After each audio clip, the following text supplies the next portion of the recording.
Really? I was tormented for the first few years of my career. Record company wasn't putting no more money into me. Like, who y'all think y'all are? Yeah. I'm like that. Why ain't I see you round back when I was down? What's up, world? It's your boy, Big Court of the Holdin Podcast and Legacy Builders. You already know what it is. I'm here with my beautiful oldest daughter, Rachel Renee. What's cracking? Yeah. Hey, we putting it in. We getting it in, huh? We are. I'm excited. Yeah. So listen, I want you guys to go to I'mBigCourt.com, tap in with my Legacy Builder community on the school community. It's going up. Well, we up to about 1,000 members. It's popping. It's cracking. It's popping right now. So listen, and I know a lot of y'all follow me, and y'all follow me on here, but go to I'mBigCourt.com, tap in with me. Legacy Builders is going down. But today, we got a huge guest, special guest, and I don't say that lightly. Like, real talk, right? Now, of course, I've been hearing his name probably for the last 10 years because people say that he's my twin. We finna see. Yes. I've been hearing the Tank comparisons like... Oh, 10 years? Yeah. I'm since middle school. Your daddy Tank. So I'm super honored to have this brother here, man. I've been a fan of him for many, many years. You're talking about 2 decades, you know, at least 2+ decades, actually. You know, he's made some memorable music. I'm gonna ask him how many kids he thinks have been conceived to his music, how many conceptions. There's probably a lot of y'all probably here because of his music, but so I gotta do him to just do. 4-time Grammy Award nominated, Soul Train, 9-time Grammy Award nominated, Soul Train nominated, 2023 podcast for Best Work of Music Journalism, 10 albums and 7 #1 singles. I've never had to read off an intro. I've never had to do it, but I knew I wasn't gonna remember all that shit, right? No, that's the right way to do it. You see what I'm saying? Right I way wanted to, do to it. give you that. You know what I mean? That's the right way. Man, we got the brother Tank. What's good, man? Come on, man. How you feeling, baby? I'm good, man. Big Court, bigger Tank. Bigger Tank. You know what I'm saying? Man, listen, I have been hearing your name for years, brother. So many people just, man, you look like Tank. Man, when Tank start doing podcasts, man, Tank done got buff, which Tank was already buff, but I didn't heard that. So, you know, twin, what's good with you, man?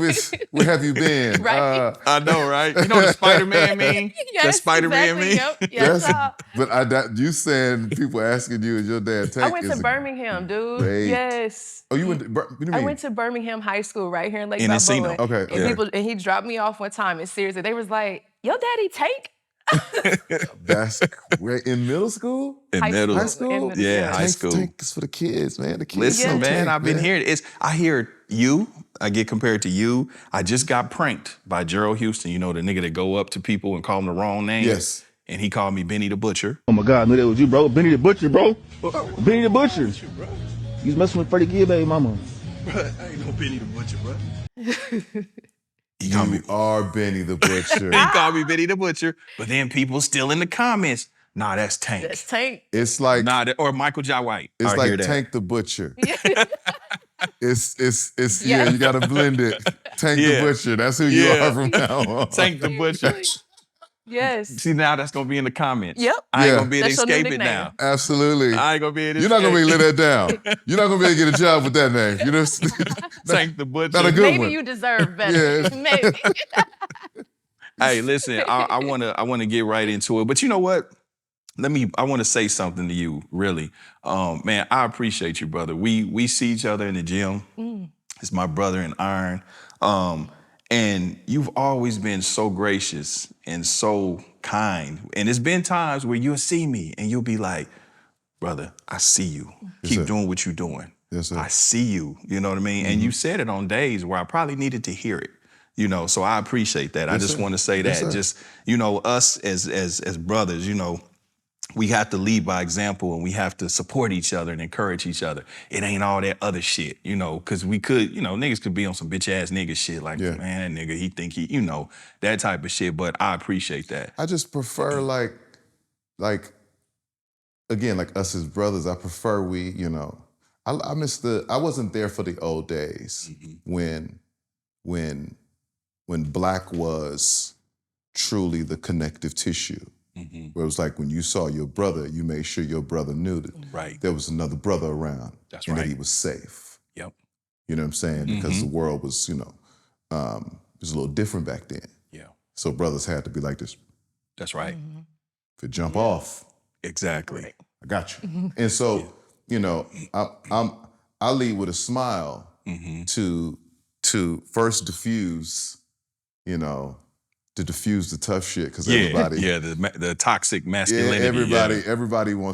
everybody's leading with Everybody the tough posture. shit. Yeah, posture. Everybody's posturing, and then I'm like, it's good. Yeah. It's safe. Yeah. Like it's really just what up, my brother, and it's love. And so I lead with that. Yeah. You know what I mean? For no return. Yeah. Just because you never know who needs it.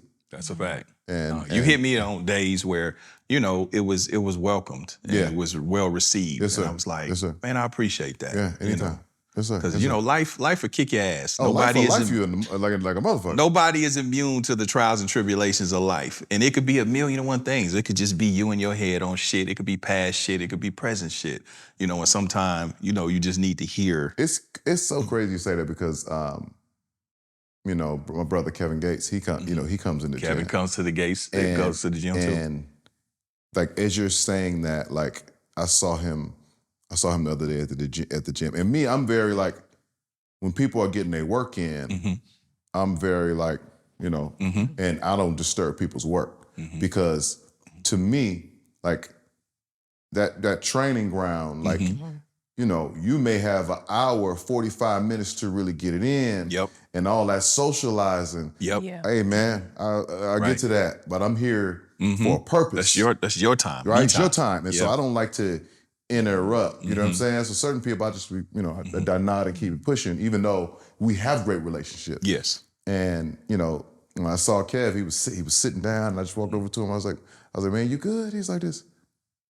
Nope. I saw y'all talking. He's like, I saw y'all. He's like, and I'm glad you asked. And it went from there. Yep.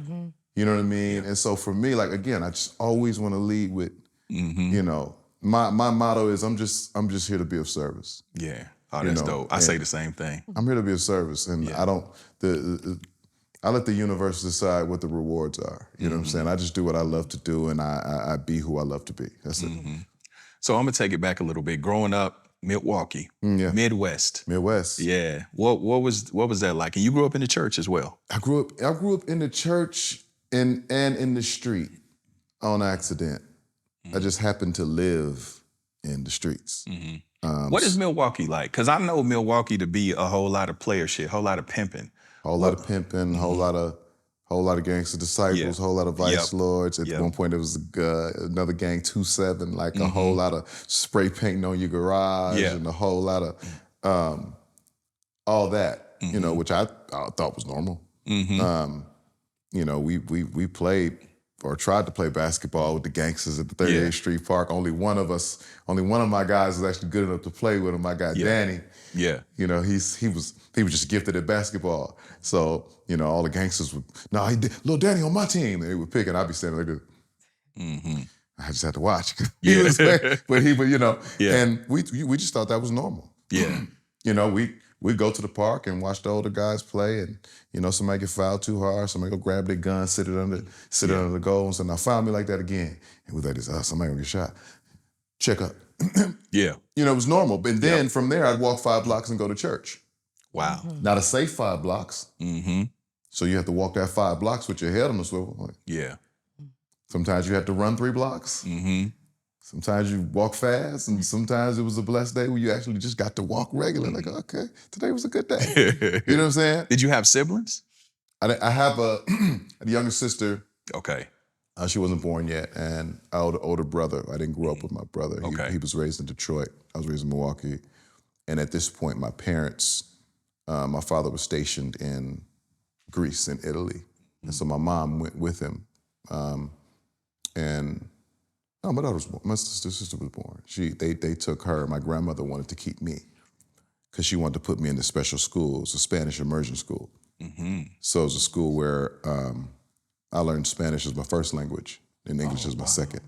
Damn, that's impressive. My grandmother being a school teacher and, big in the school system, she said, baby, Spanish gonna be the first language of the United States. I was like this, what? Spanish? We live in Milwaukee. I've never seen anybody who speaks Spanish. I've never seen anything but black and white people. I'm now seeing white people, like, because I go to the school, was predominantly white. It's like maybe 2 black kids in this school. And I'm like, trust me, baby, you're going to need it. I'm like, all right. So, that makes sense. So that's why, I went to, so that was like, I go to school and I'm surrounded by predominantly white people, but I'm speaking Spanish all day. Can't speak English or you lose recess, get detention, all that type of stuff. Oh, wow. Kindergarten to 5th grade. And then you go, when I'm home, I'm in the trenches. You know what I'm saying? Which is normal for us. It just is what it is. We gotta go outside. Yeah. There was no staying inside. There was no Nintendo. Nah, we was outside. I need to go outside. Outside. Right? You were punished by being made to stay in. Come on now. Yeah. Punishment Please, was can your I ass. go outside? Yes. Yeah. For the love of God. No. And if you ran in and out and they say, listen, stay in or You out. stay in your or ass out. Stayed out. You stayed I out. stayed out. You stayed out. I don't care if I was dying of thirst. on. I don't care if I was hungry. I stayed outside. Listen, I didn't give a shit if I was the only one outside. I'll be outside waiting on my friends, like somebody gonna come out. Hey, I'm gonna play with these leaves until You gonna take that whooping, go That's outside. right. like we used to have these little things that fell from the trees. We used to call them helicopters. And then when they fall, they do like this. So I'd be outside playing with the helicopters. That's all right. They thought I was special. Yeah. But then you got the church component, which my family was heavily in. Grandmother being the dean of the State Baptist Congress and all these things. So I'm at church 2-3 days a week and in the choir and all of that. So, I had a lot of different dynamics growing up. That makes sense. Space. That makes sense that you were influenced by someone and, educated because the way you elocute, the way that you articulate. Yeah. My grandmother. Okay. Same with me. So she was doing, speeches and speaking engagements and preaching and all of these things. And I would sit and watch my grandmother on the typewriter getting her sermons and her speeches together and all of that and talking and then and talking it through while she's typing it. And I'm just sitting there like, and I'm learning, I'm processing, how to do that at an early age. I didn't know. That's funny because I watched a few of your interviews even before this, and I was like, damn, man, this nigga Tank, he speaks so phonetically clear, like a orator, like a public speaker. Yeah. It makes sense now. Yeah, my grandmother gave me all that. Yeah, She gave me all same with my grandmother. Pastor Mary Jean Giles. Okay. She would answer the phone, Mary Jean Giles. Say the whole name. Yeah. So you know the boss lady is answering the phone. Right. Hey, what I tell you, my grandmother was the same way. She was very poised. She was like Lena Horne. She talked, darling. You don't say that, darling. Very, just bougie. You know what I mean? And my grandmother, same way, used to make me read the encyclopedia, the dictionary, quiz me on the words. I couldn't use ain't. I couldn't use, words that weren't grammatically correct. I mean, I couldn't do none of that. My grandmother was a bit more thuggish with it. My grandmother was articulate. Yeah. But she was also a goon. So it was, it was like, don't catch these hands. Wow. In the name of Jesus. Right. With a doctorate. That's crazy. It was all of that. Yeah. So how did you consolidate all of that? I mean, you in the church, you have that influence, but then also you got to go outside. What kept you from, going that way? It wasn't my lack of trying. I wanted to be a street guy. You know what I'm saying? Like, my guys and their family that I grew up with, like, they were street guys. They were respected, in all the blocks. And they when they walked down the street, you knew they was walking down the street. And I was like, you're enamored. You're enamored by that. You know what I'm saying? My big Uncle Bernard would come through it. You know what I'm saying? He'd pull up and, a few different kind of women with him, you know what I'm saying? Yeah. He'd be, talking the talk and moving fast. I'm like, that was appealing. I'm watching him like, Yeah. So I wanted it. That's right. I was looking for it. As a kid, we put a little, a little group together as kids, and we was like, and like we're gonna be disciples. We're gonna be baby disciples. And I'm literally carving pitchforks in my arm. Oh wow. Literally. Yeah. Literally. I gotta have it. And again, it wasn't for lack of trying, but the respect that the neighborhood had for my family sent me home. Right. That's how it was back then. So when certain things was getting ready to happen, and I'm trying to tag along and be in it, as a man, you better take your ass home, little nigga. Your grandmama kill us. No, I'm nigga, you not. Go home. I was made to go home. Wow. When I wanted, like, the respect for my great grandfather, God rest his soul, Paul Lewis. Paul Lewis used to sit on the porch. Paul had Big Daddy had like a maybe 4th grade education. Worked in the steel mill, leather mill all his life. Had a half an inch of dead skin on his hands. Could, like a rock. He could hit, he could punch anything. He checked chicken grease with his fingers, see if it was hot enough. Damn. He come home and Paul Lewis come home and say, Paul Lewis home now. It's a big motherfucking difference. And we just all sit at the kitchen table. And that resonated all throughout the neighborhood. He would sit on the porch, dip his snuff, drink his pipe, and a shotgun sitting right there. And when the gangsters came walking by, Paul Lewis would stand up. And they stopped talking. When they walk past our house, they say, hey, Mr. Lewis. And then when they get past that bush, he sit down.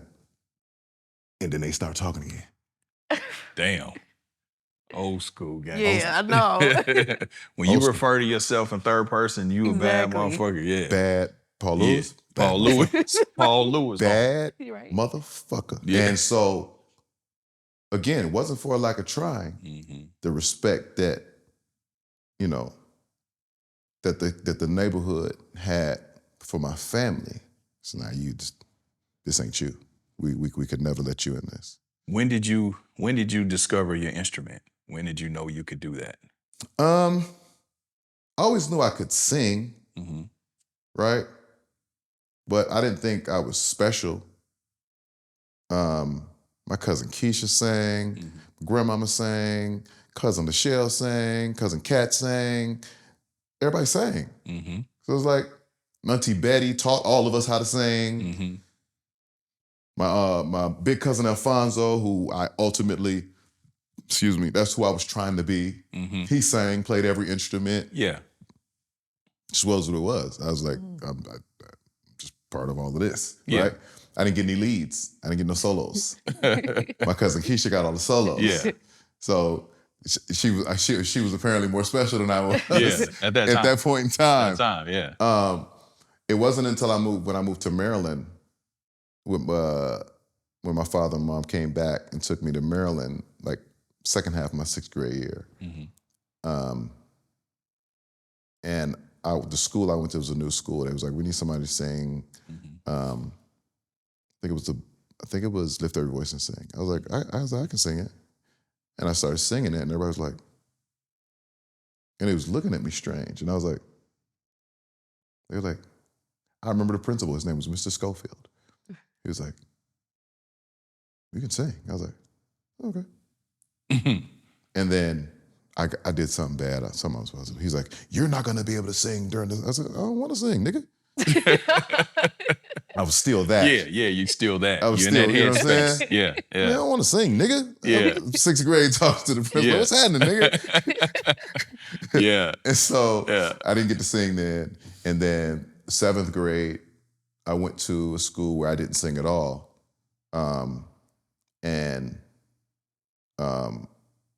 That was probably my worst year, like in terms of like my temperament and everything. It all came to a head for some reason that year. For that year, anything that I could figure out how to get into, I got into it. Like, and anything nobody wouldn't do, I'd do it. What do you think the pathology of that was? Where did that stem from, you think? A couple things. I mean, I'm new in the environment is different. You know, Midwest to East Coast. Right. Way different. Way you know what I'm saying? Yeah. So me being, not knowing what this terminology is then, but me being an alpha male, alpha kid, you know what I'm saying? I gotta establish myself too as somebody. Right. You know what I'm saying? I'm seeing who all the tough kids are. Okay, I gotta let them know I'm tough too. Yeah. You know, they about that? Yeah, I gotta let them know I'm about that too. You know, and so there was this trying to establish myself as a guy. Like a therapist told me one time, because I was on probation in 5th grade, right? And this therapist told me one time, like, yeah, you're hurt because your parents left. And this, I was like, no, I'm not. I enjoyed my time in Milwaukee with my grandmother and in the school, and I was never mad at that. Like, yeah, you are, you just don't know. I was like, no, I'm not. I'm good. I was like, but when you put me in a new environment, you put a lion in a new environment amongst all these other lions, I'm trying to figure out my space. I'm trying to figure out what I'm gonna eat. And so anything I could do, I did it. Anything. You name something bad you can do at school, I did it. And it got so bad to where, you know, my parents had been to the school, I don't know how many times, and it was maybe like a month and a half left of school. And the principal said, listen, if you take him home and never bring him back, I'll pass him. But you can never bring him back here. Wow. And I was always scared of my father. Yeah. But I just had a knack for getting in trouble. I just couldn't avoid it. And he was looking at me, but I wasn't looking at him. I could feel him looking at me. And I was like, this nigga gonna kill me when I get home. And he tried. He tried to take me out. Yeah. That didn't get your mind right after that? Yeah. It did. And then my mom, you know, her last warning to me, like she said, that's it. You're going to a boarding school. You got one more time. Yeah. And my mama didn't really play a whole lot of games. My mom was about that life too. Like we jumped somebody together. Like my mama got hands too. Like y'all jumped somebody together. Yeah. Family fight. Mama squared up. Mama squared up like this stuff. Yeah. Yeah. Not like mama too. Nah. Yeah. Mama throwing jabs, the whole thing. Like mama, hands. So that's why I was always fearful of moms. Yeah. But when she didn't have no more of that left for me, and said, I'm shipping you out of here. And then my dad had jumped on me. I was like, okay. So my 8th grade year, I was like, I didn't get in no trouble. Literally none. My grades weren't that great, but I didn't get in no trouble. And in terms of like a tough kid, I had kind of been established as that, so I didn't have to fight for that no more. You ever lost a fight? Yeah. Yeah. What was it like the first loss? I only got one loss. Okay. No, take that back. I got two. I got 2 losses. My first loss was when I was a kid in Milwaukee. And of course, I was a strong kid. You getting slammed. I'm going to slam you. Right? Yeah. And I get into a fight with this kid because the whole neighborhood walked it together. Let's get him. Getting in there. And back then, you used to go shoulder to shoulder. Shoulder to shoulder. Yeah, You know what I'm shoulder saying? to shoulder. That was the ritual. You walk around and that's what you did. And you talk a little bit, you know what I'm saying? That's right. And then you shoot and you go for it, right? Yeah. Shoulder to shoulder. And so that first round, I won it. Yeah. I won it. I mopped him. Yeah. He got knocked the tooth out. That was the hand game. Got him on the ground. Okay. Took him to the earth. Yeah. Right? He break us up. Get it. I'm like, yeah, you want some more? Yeah, you want some more? And he was like, yeah, let's do it again. I'm thinking we're supposed to go shoulder to shoulder again, right? That's the rule. You already did that though. But you gotta say something. You already did that. You gotta say something, no. So as I'm walking towards him to get shoulder to shoulder, this nigga goes, book. I said, dope fiend you. Everything goes black. Yeah. To this. I'm going home. It's that bullshit, dude. You ain't supposed to do that. You gotta wait. Yeah. My first black eye. Yeah. I go home, blacked up. And then the second fight I lost, I was messing with this girl on the school bus. This is summer school. And you know, when you kid, it's all fair game. Girls and guys, kids, like Right. fair game. Yeah, I bust you up. We kind of wrestled, whatever. And I know she had a big brother that went to the school, and so her big brother caught me right before I was getting on the bus. I was like, "You messing with my little sister?" Yeah, boom, boom, boom. Pull my hood over my hand. That nigga hit you. Did you like Stacy on the wood? He put that hood on my head, started swinging me around. I was like, he's damn, this nigga strong. And I got on the bus all disheveled. And that was the only time I lost. Yeah. I was like, I'm gonna figure this shit out. Yeah. I'm not gonna lose no more fights. And I never lost a fight after that. So you get your act together, 8th grade. Your dad, he put some act right in you. Yeah. 9th grade, you get saved. 9th grade, I get truly saved. I thought I was saved before, but that was me just kind of. There was a thing. Yeah. That that you follow. That you follow, yes. And so that was just me following the thing. Yep. My grandmother, my cousins, my great grandmother, like me following. But when that 9th grade came, that summer going in, I was truly called. I was truly given a purpose, and that changed everything. What ignited that? I found a church, and I found someone, a youth minister, that actually spoke to me, someone that I actually understood, that talked like me, you know what I'm saying, was from where he's from Southeast DC, you know what I'm saying, and he didn't talk to me or talk to us like he was this high and mighty preacher guy. He talked to us like we was all in the hood together, all in the street together, but he knew who God was, and he knew how to mix in what we needed, but also how to meet us where we were. Right. And that was the first time I had ever experienced that. Yeah, I can understand that, because our elders, they were more staunch. They were more, rigid. Yep. Where it's, this is the Bible, and they tried to project this perfection of, holier than thou. Yeah. And same thing with me.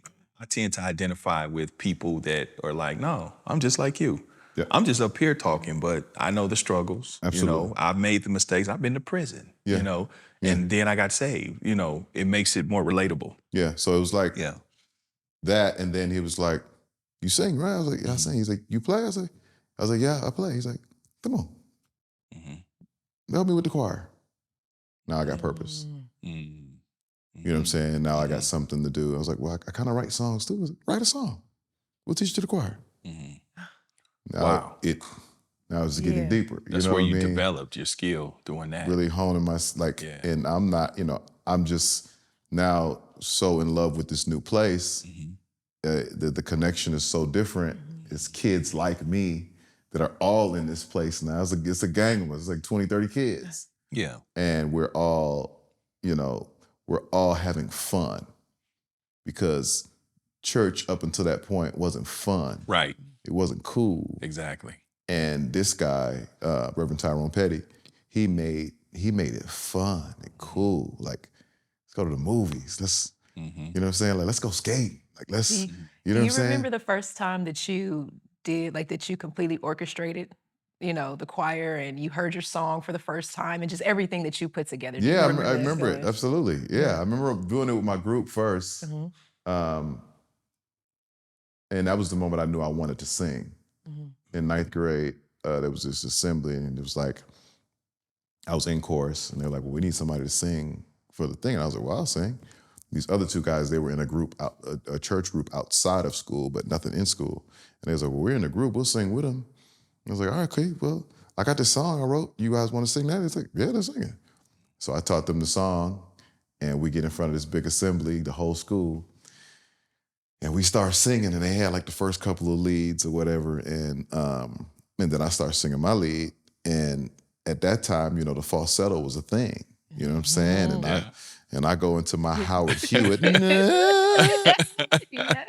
It's the early 90s. That's before you go into that falsetto. Howard Hewitt, show me. What? Yeah. And the girl started screaming in a way like I had never heard. Like it wasn't Holy Ghost. It was a different type of Right. That was ghost. different. That was Yeah. that had, it had some stuff on it that I wanted. Yeah. I want whatever that. I want Yeah. some of that. Yeah. And that kind of let me know that I want to do this. Yeah. Yeah. I want to do this. And then in church and just sing the choir, sing my song. That's a different feeling. That's that was really cool. My mom is there. You know what I'm saying? And everybody, they're proud of me in this space. The Lord is proud of me. Yeah. You know what I'm saying? Like, so But you got these other things No, I got brewing this other. I got these other hormones raging. Yeah. So let me ask you. So being that your foundation was in the church, and then going to secular music, did you ever feel conflicted? Absolutely. Going into that? Really? I was tormented for the first few years of my career. Completely tormented. How'd you deal with that? How'd you navigate it? I just kind of started piecing it together kind of on my own. I once had one of the ministers at my church pray that I failed Wow. so that I would come back to church. Because I pray you fail when you go out there. Damn. You'll come back to what God is calling you to do. How did that make you feel when he told you that? I was like, that's weak. That's whack. Yeah. To pray that I fail. That's crazy. And he tried to dress it up where it was like, because I love you, I know where you should be, but I want you to fail at that so you can get back to what God wants you to do. And then I just started having all these questions. Well, how do you know what God wants me to do? Right. Because the man who prophesied over my life told me that I was going to be here and not there. He said, this isn't where you're going to serve God. This isn't where you're going to make a difference. You are going to make a difference out there. You're going to write for the biggest. You're going to sing. He told me this when I was fresh out of high school. Prophet Todd Hall. Wow. So you feel like your calling was to use your talent to get out there to the world, be good at what you do, but then also witness for God. Also, because of the notoriety, and you because can put it in your people think message. that it's always a sermon. People always think that it's a Bible verse. People always think that it's, it's this thing where you're beating people over the head with Jesus, this and that. It's not that. It's what you don't say that is the true example. It's how you live. It's how you move. It's people being able to say, that guy's different. I don't know what's different about him, but something's different about him. And that's the God in me. Right. And that's what I was called to be. I was called to be a light in a very dark place. And that is what I am. And so like just, the torment was trying to figure out why I was here and was God pleased with me being here. You know what I mean? And I just started looking around and thinking about people who had dreams and wanted to make their dreams come true, people who had desires to travel and couldn't figure out, how to travel, didn't have the means to travel, people who wanted to do all these things that I now find myself doing. And I'm like, that ain't nothing but God. That ain't nothing. Were your parents supportive? Yeah. My parents were supportive, but they didn't know how to be supportive, which was really cool because I'm first generation everything. Right. So there was no blueprint. There was no, well, make sure you know what I'm saying? Then you gotta, there was none of that. There was like, all right, well, good luck. Yeah. You need to come home. You're good. Yeah. Right. I always had a place to land. Yes. And somebody to talk to, even though they didn't understand what I was talking about. Exactly. You know, I remember one day my dad was like, so how your publishings is treating you? How your publishers is treating? That's are hilarious. they doing all right? What? He didn't know. That's me and her all day. She's a tech founder. Yeah. She's in the tech world. Yeah. And she'll come excited to me, Dad, so yeah, listen, we got this and this IP and this and woo, woo, woo. I'd be like, oh, that's dope. Yeah. I don't know what the fuck you just said, but go. Let's go. You know. Get it. Yeah. I don't know. Absolutely. You did any of your IPs call you today? Are they all right? Because you know it's COVID running around. You know, people getting sick. I don't want your IPs to get sick. You know. So it was I just had to ask her something the other day. It was actually a business she brought to me, and a guy was telling me something. And he was like, "Yeah, so something, the MGs." And I was like, "Yeah." He was saying something about the MG, woo, woo, woo. And remember? Oh, the MRR. MRR. It was and MRR. He was like, what the F is MRR? And I was like, monthly recurring revenue. I said it. And then I looked at her. I said, don't get cute. I was like, don't get cute. And so I started laughing. I said, how the fuck your daddy don't know what First of all, just say what you're talking about, okay? All these fancy abbreviations trying to keep me out the loop. Exactly. Say what the fuck is going on. Yeah, exactly. And she said it just so, monthly recurring. I was if you just say that, I'm not lost from the beginning. I said, don't get cute. Don't get like, sit down. I'm already sitting down. I love it.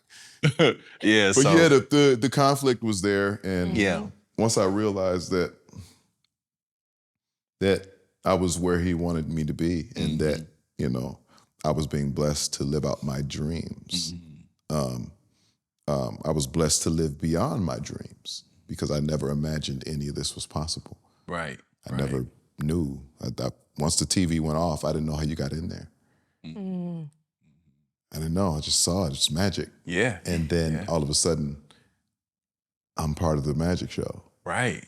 And that walk, you're in the DMV.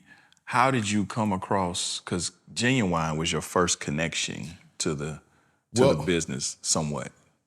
Yeah, it started with my guys, Cliff and Jerry, who signed me. They got me out of church. Okay. Because I wouldn't sing R&B music for the longest. You couldn't tell me that wasn't the devil. Wow. I wouldn't sing it. So when I got that reaction from them girls, I was singing a church song. It just was a different feeling. Yeah. I was like, they screamed, Yeah. They screamed sexually to... The falsetto tends to do right? Falsetto just transcends. Yeah, you know what I'm saying? it does. I was like, I was saying Jesus, but they were saying Jesus, right? Yeah. And so they signed me fresh out of church, and they knew they were in the business. They were connected with all the labels and all of that, and so they knew Barry Hankerson, and he had the label, he had the management company as well. Had Aaliyah signed, was managing Ginuwine. Sending them on this tour. I want you guys to put the crew together, put the band together, and put the all of it together. And so me being signed to them, it was like, we're gonna send you on the road to sing backgrounds with Ginuwine. I was like, what? Mind you, I'm the minister of music at 2 churches right now. Had Pony. Is this when Pony? Pony was my favorite song at the time. Wow. Because Pony was huge. At first, I hated Pony when it first came out. First time it came out, I was like, why is there a frog in the song? Timberland was killing it. Who does this dumb shit? Timberland was on some other shit. Oh, he's on some other shit. Because that's how I felt when I first heard the Aaliyah shit with the baby. Yep. Now it's like, Timberland was on some other genius. And by the third time I heard that song, I was like, oh my God, this is music. This is music on a level that no man has ever perceived. I was in that space, right? Yeah. And then they call me and say, at the time I'm working at Old Town Trolley. I'm selling tours of DC. I'm also a minister of music at this church, musician of this church. And they're like, you going out with Ginuwine? I was like, what? Yeah. I was like, what do you mean? It's like, yeah, you're going to LA to rehearse. You're going on tour for 3 months. I was like, get the fuck out of here. Yeah. I was like, all right, okay, cool. Let me get my job 2 weeks. So I went to my job. I was like, yeah, in 2 weeks, I got to get out of here. I got to go on tour. Ginuwine needs me. And they was like, okay, well, we accept your 2 weeks. You know what I'm saying? We'll see you at work tomorrow. I went to work the next day, and I was just like, yeah, I'm not going to be here long.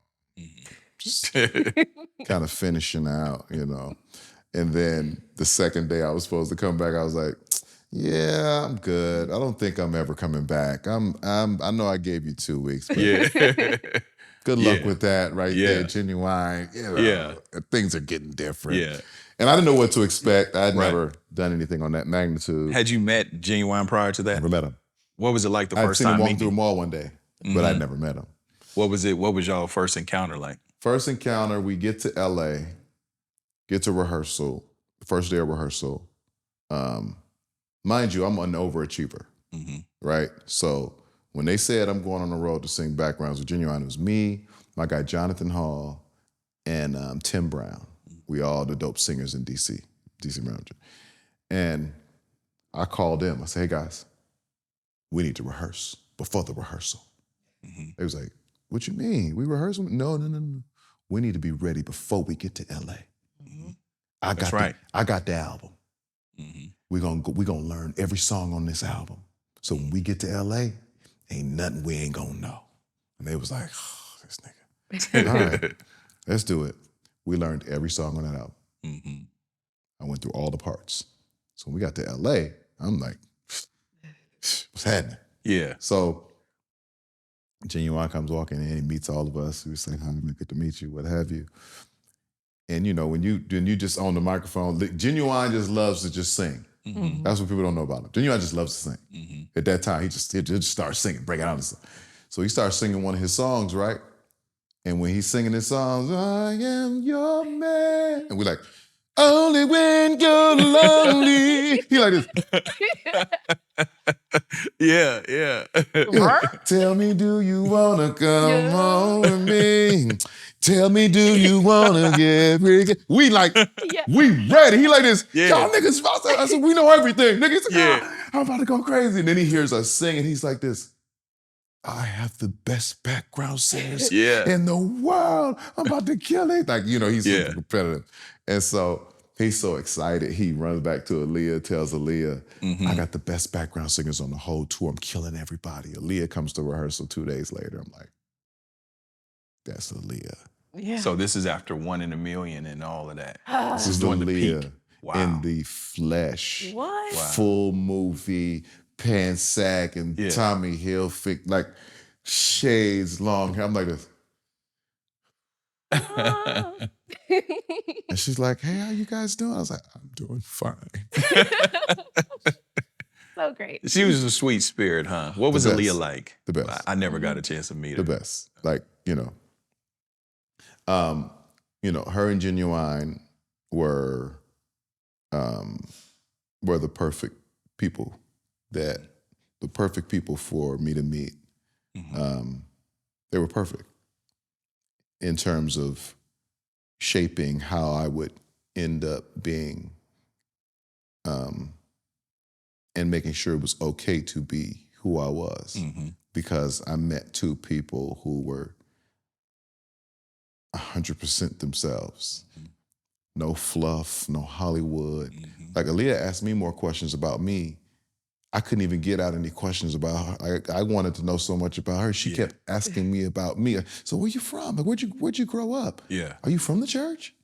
Oh, what church did you, like, and I'm being interviewed by Aaliyah. Wow. Like, I'm the star. Yeah. And I'm trying, but I have a question. I want to ask you something. It was like that. And she's like, and then it went from there to, all right, well, you with us now. So, you got to make sure you're doing X, Y, and Z. And if you need anything, like, you come let me know. And I got you. And it became family immediately. And I was like, that for me was normal.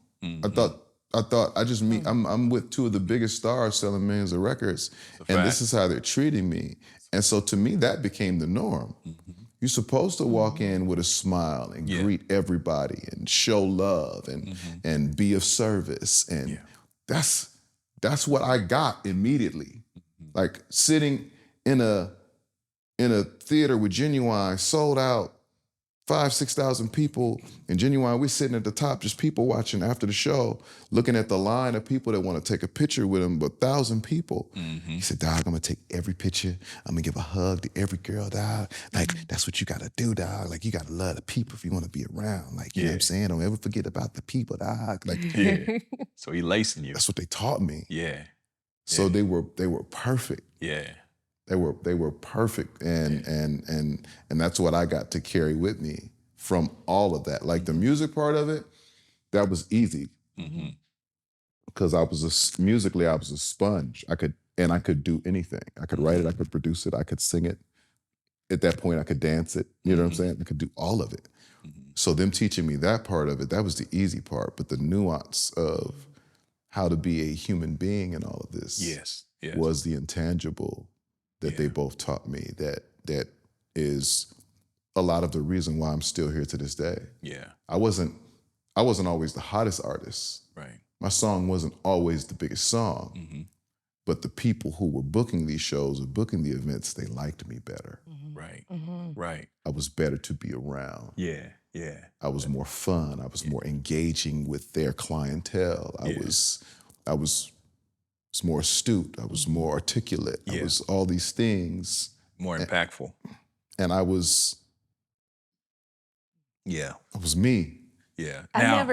I'm sorry, go because ahead. so Aaliyah is to me what Selena is to Bootsy. Yeah. Okay. Yeah. So really quick, I never knew, Tank, that was you on that Can I Come Over until literally a few weeks ago. I swear to God, and but before I didn't even know we were interviewing, and I saw a clip somewhere where you were explaining. Yeah. That was crazy to me too. What? And it's crazy because the song didn't even make the album it was supposed to be on. It didn't come out until later, until after she had passed. And me, I'm not thinking anything of it. Again, I'm be of service. Leah, I walk in and she say, "Hey, get in the booth, nigga." Right. I don't care how much I do or don't sing. Whatever you need me to do, I am doing it. I'm doing it. And I sang in my little ha's and alls. Yes. And they said, "Great, all right." And I was like, "Cool."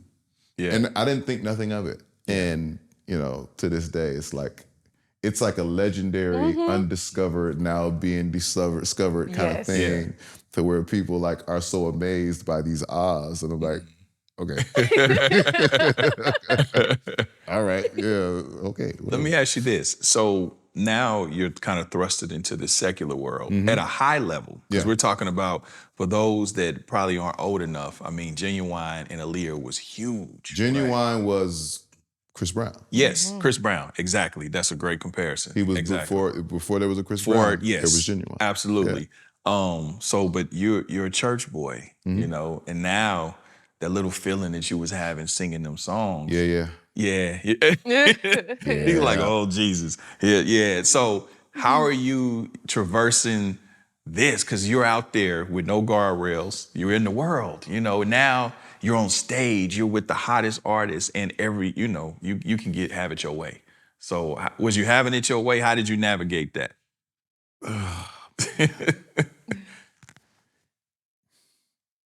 I tell this. I say, young ladies have been avoiding sexuality since they were yay high,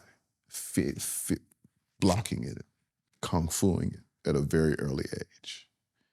Men have been trying to figure out how to get it at a very early age, trying to figure out how do I make this part of my regimen, right? And we've both been practicing on opposite ends of the spectrum, right?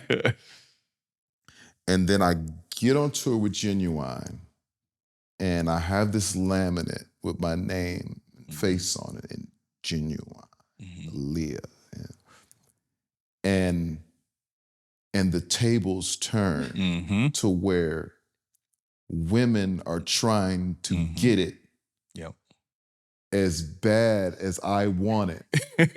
I'm like, where are we? Yeah.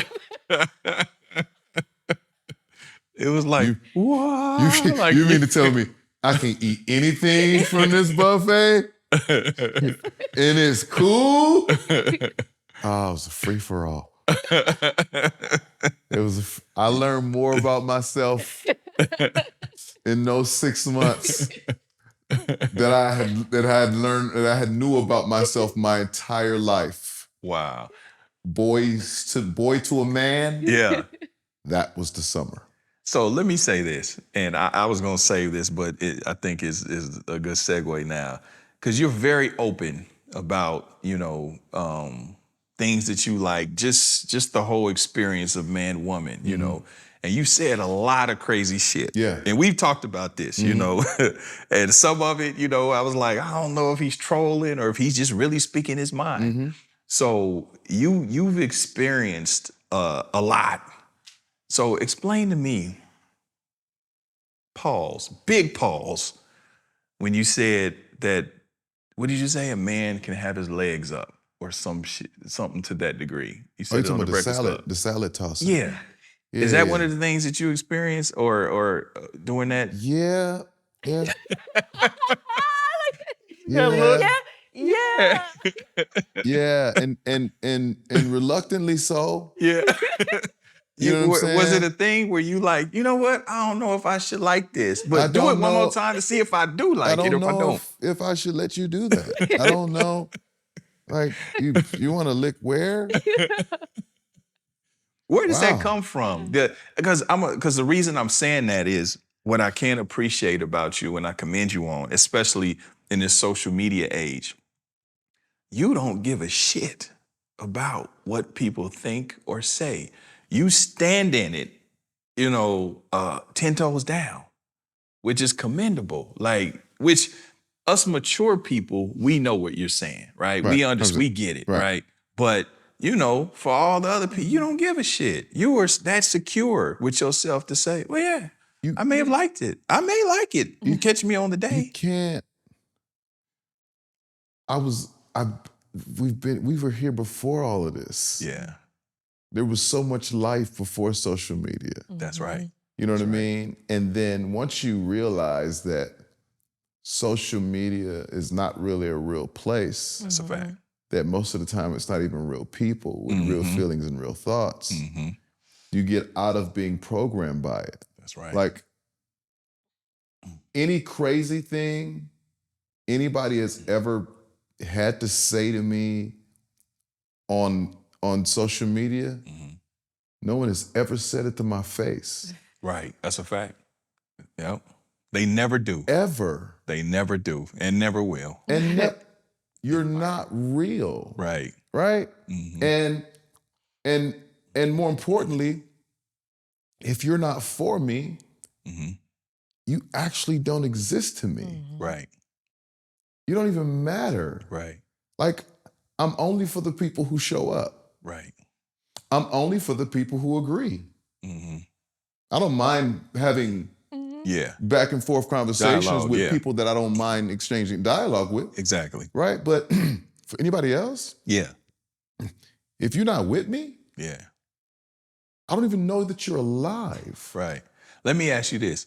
So clarify for me, and we briefly talked about this before, when you was on lip service and you were saying the concept of a man can try something, I guess that's deemed gay, an act, but it does not make him gay. It was just an act that he, experimented with, but that doesn't necessarily make him gay. Well, let's turn the tables, right? Because we've heard many a story It's definitely a double standard. of women. Yes.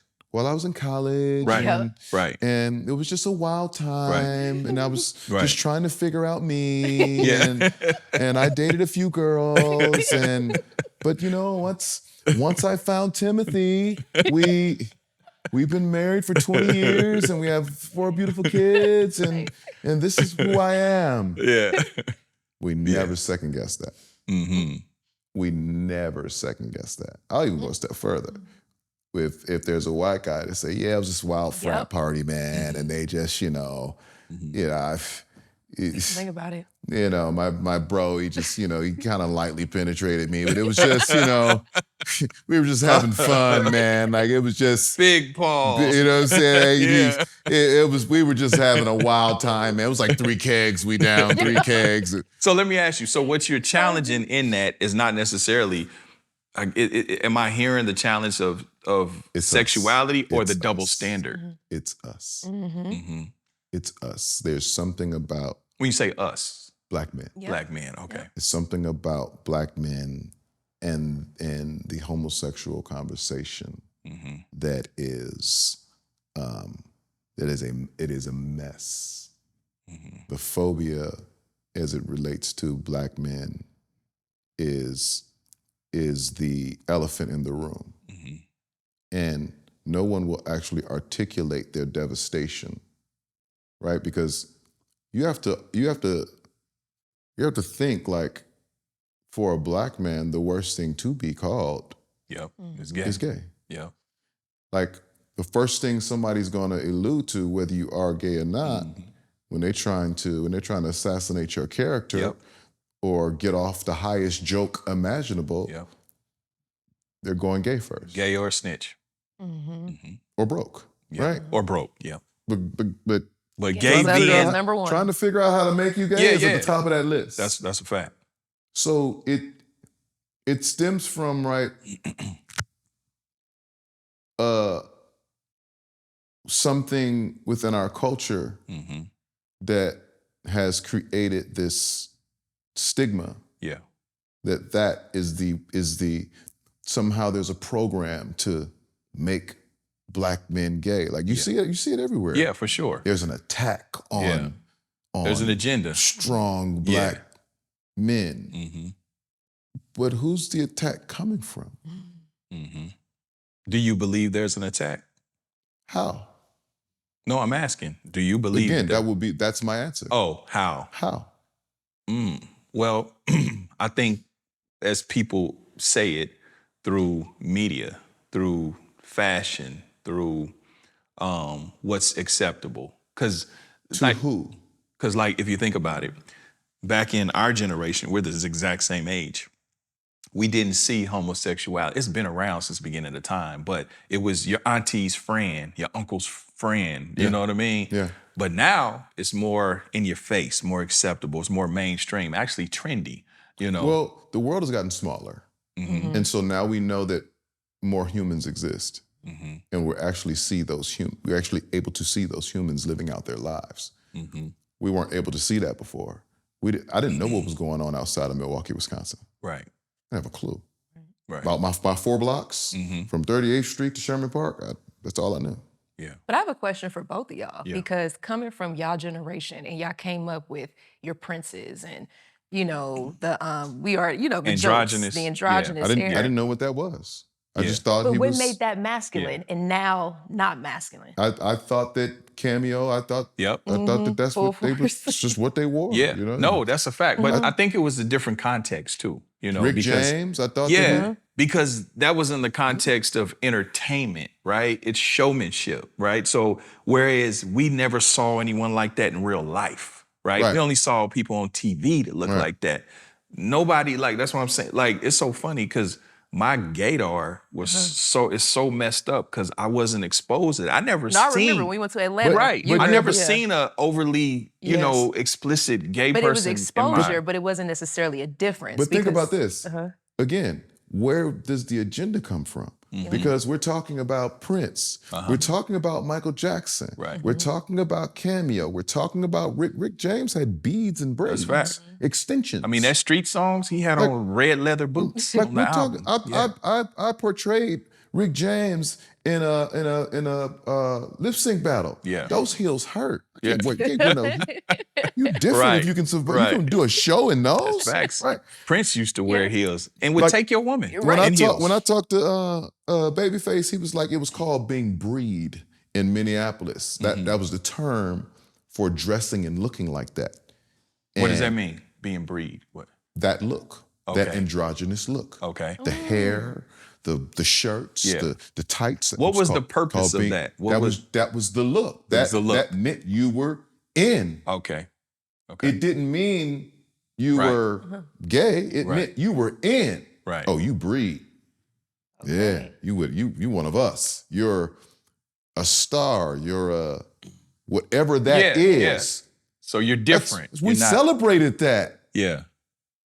Yeah. We owned it. Yeah. It wasn't an attack or an assassination on That's anything. what I'm saying. Mhm. Yes. Mm-hmm. It's where some of our heroes came from. Yeah. So where does this agenda come from? I've never seen like nothing, and again, no disrespect to homosexuality. Right. I've never seen anything that made me say, "Oh wow, I want to be gay. I'm inspired to be gay because I saw that outfit, Right. Right. or because YSL made this shirt that." Mm-hmm. I want to be gay so I can wear that shirt. You want to be gay for the shirt. No, I said that. Yeah. I'm like, what? The clothes are not making people gay. I've never seen a runway ad that was like, man, I want to be gay so I can do with it. But you know, because listen, ultimately, you are what you are. yeah. Does that speak to being homophobic? If it is, it's a phobia. It's and I understand the phobia because I grew up in it. Yeah. And I had to face it. And especially being in the in church. being in this business. Yeah. I was raised that gay was an abomination. Yeah. Not just a sin, but the deepest So that's what I level wanted of to ask you. sin. So you having this foundation of spirituality and this moral fabric, how have you become so tolerant of Not even homosexuality? tolerant. I know that's not the right word, but I just accepting. I started living life outside of that book. Okay. I started accepting the fact that one way is not the only way. Right. I Now, was- doing that, do you feel like you compromising your faith? I was given a faith. But my calling is bigger than the structure of said religion. Mm-hmm. Right? I serve the God of all things, not one thing. Okay. So you're speaking to more spirituality as 100%. opposed to religion. 100%. Okay. And so what I learned on my walk and on my journey is that all humans were created different. All of us, we're all different. We all have a part and a role to play in all of this. And the two things that every human being requires is grace and love. Mhm. Every human being deserves that. And once I got into that space, I started looking at people differently. I don't care who you sleep with. Facts. I don't care. I'm the same way. None of those things concern me. I'm the same way. How's your day today, man? Yeah. You good? Yeah. Is anything I can do for you? You need help with anything? Cool, man. Good to meet you, man. My name's Tank, man. Yeah, that's a fact. I almost feel like people that are preoccupied with that and people's sexuality and they zero in on it, I almost feel like, You well, like what are you American dealing Beauty. with? No, you like What that are you neighbor from dealing American with? Beauty. You know what I mean? And I'll Exactly. acknowledge a little bit of, I'm not going to quite say I've been homophobic, maybe homophobic adjacent because it was something so foreign to me, and not to mention I've been hit on, by homosexual. Oh, okay. We just call it what it is.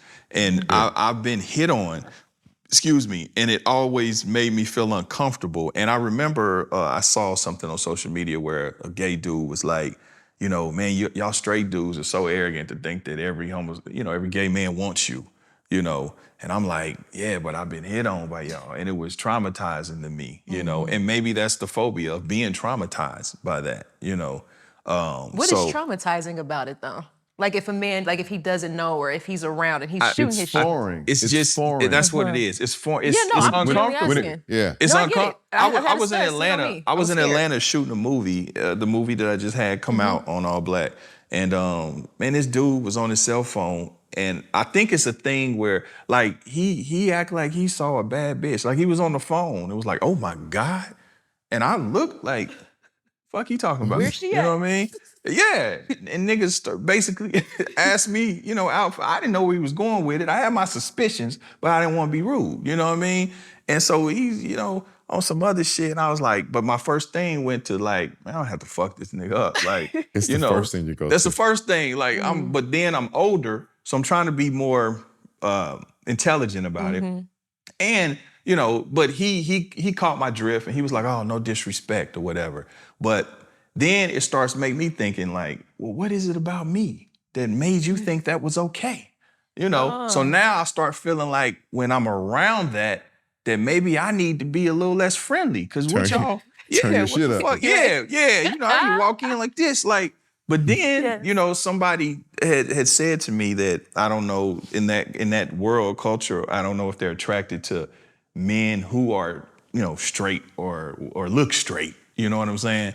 But I don't know. They still like the masculine polarity. It's still, I don't know. Maybe it's a little phobia I'm trying to work through. I was super phobic in getting into this game. Yeah. I was just like, I got to turn my machismo up. Yeah, I'm gonna be in right. this. Real shit. And it took me a minute to come to those conclusions that I've come to, right? And so, I always kind of have this thing where it's like, I desire to be attractive, right?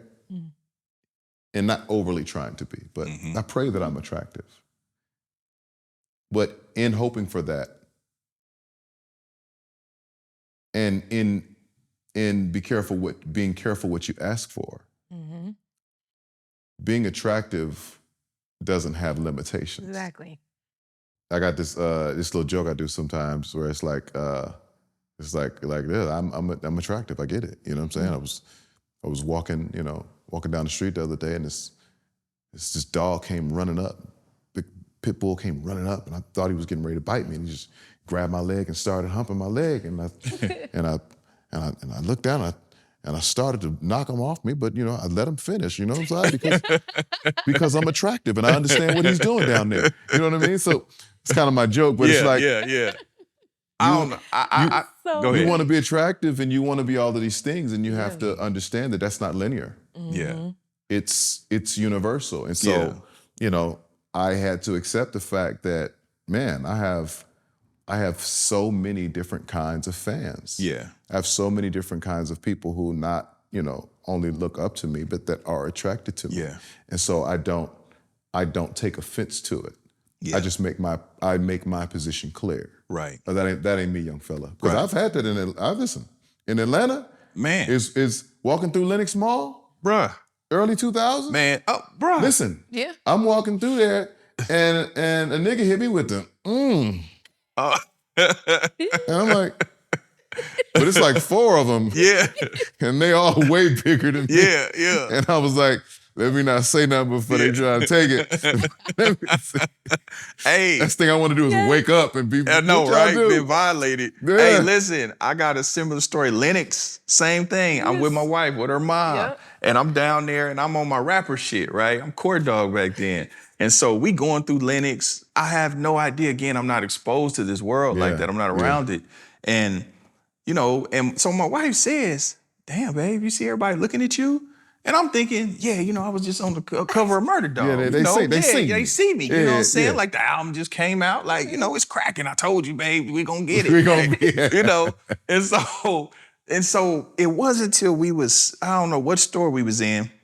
Now, mind you, these are guys that look like us. Yeah. These are braids, cornrows, Averex back then. They look like that. And I seen one guy slap one dude on the butt. He was like, ooh, stop. What the fuck is that? You know what I mean? Then it was like the Twilight Zone. Remember that movie, what was it, V, where you had the glasses, right? And you could see. It was like I took them, it's like I put them on or took them off. And you could see. And I saw like, I didn't see this. And then it was like gay pride. And then when I paid attention, I was like, I said, babe. And she was like, and so I pointed it out. She was like, oh shit, I think you're right. I was like, yeah, they not looking because I'm in the magazine, you know what I mean? And so she would tease me for so long. My wife would be like, yeah, court dog, big court, yeah, you got the bitches and the niggas. She said, you got the bitches and the niggas. Oh, that's great. So she would tease me about that. Yeah. But I'm working on my if it is homophobia. I disagree with you though. I feel like it is a double standard. I feel like It's 100%. No, it's 100% a double standard. I feel like most women are either bi-curious, bi-stimulated, or bisexual, right? And for men, I think that even if you experiment and you do that, nigga, you gay for life. You gay. Oh, you're saying that? Yeah, Okay. yeah. I'm saying with that, you're gay. I'm saying just from the psychological standpoint, or even like if we don't dive that deep and just say from a lifestyle standpoint, right? The life you lead is ultimately who you are. Yes. Right? If we're all defined by our past, Right. then we never get to be new. Yeah. We never get to be who we ultimately set out to be. Mm-hmm. You know what I mean? And so once you arrive at a place where you're 47, 48 years old, Mm-hmm. what I did at 21 years old only applies to the experience that got me here. Mm-hmm. It doesn't say that I'm still that 20-year-old person. Yeah, And I that's the understand logic that. behind it. Yeah, I definitely. A mature mind can rap. That's mature. But social media is... Yeah, and my toxic not- masculinity, I can't wrap my head around it. You know what I mean? I'm like, nah, you did it. That's what It's you like, hey, is. listen, You know what I'm saying? You know what it is. So it is what it is. Hey. But at this point now, it's like I don't even see it like that. I don't even, I don't even Yeah. Nah. consider it that way. Like Yeah. to me, I just see people. And I do too. I do too. I do. I wasn't brought up in a household with even race, where even race was discussed. I It didn't wasn't grow up, even a conversation. I Yeah. didn't grow up in a household where it was all the white folks and Yeah. the white man, and Yeah. I didn't. Yep. So at this age, I literally see people for people. You know, And not to mention from an experience standpoint, like, the worst things that have happened to me have been at the hands of Black people. yeah, facts. You know what I mean? So for me, I only see people. Mm-hmm. Because it's like,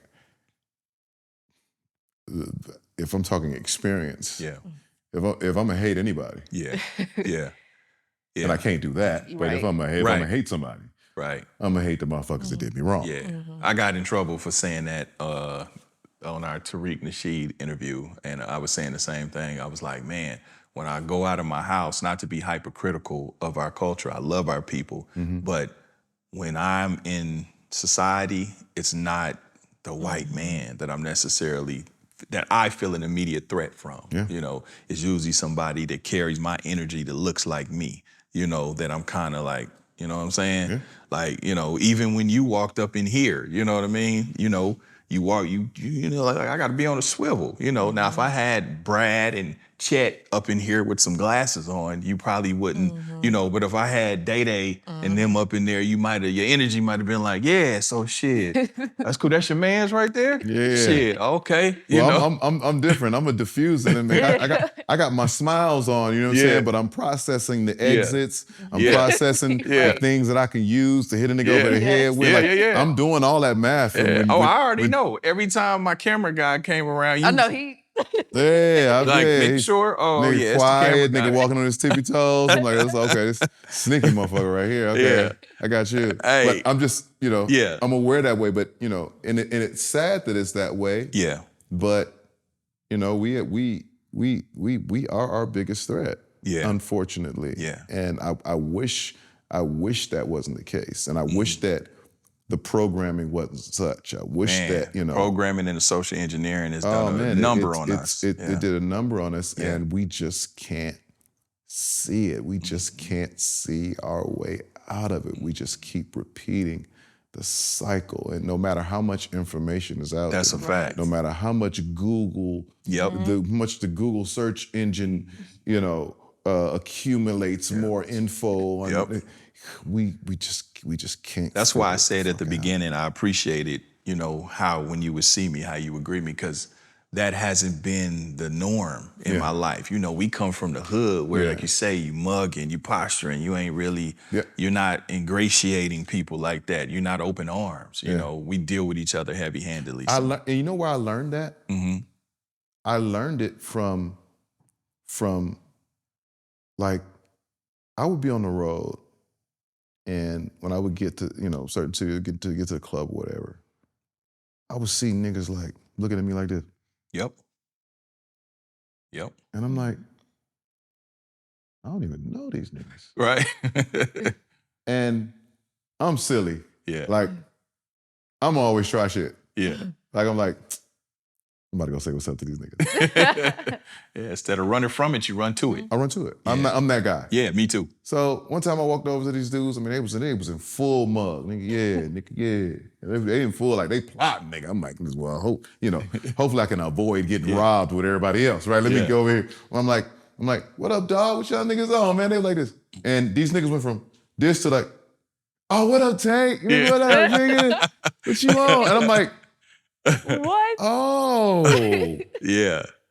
They think I'm on that. Yep. So they gotta be on that too. Yeah. This is crazy. Yeah. It's a psychological warfare. It is. Like no, he's I see never- this with y'all. We Yeah. can observe it even as women. Yeah. It's very awkward. It's this Yeah. until somebody Until somebody diffuses breaks it. the ice. Nobody Yeah. wants to break the ice though. No, But no. why? Is it a sign of weakness? Is it It a could sign? be perceived as that way. It could be perceived as that way Yeah. if you absorb it that way. Yeah. Yeah. Me, I don't feel it's weak to go up to my brother and be like this, you good, dog? Yeah. Can I get you a drink, man? What y'all on, man? Yeah. Like, I don't perceive it that That's way. maturity. It's to me, maturity. it's a few things, Yeah. right?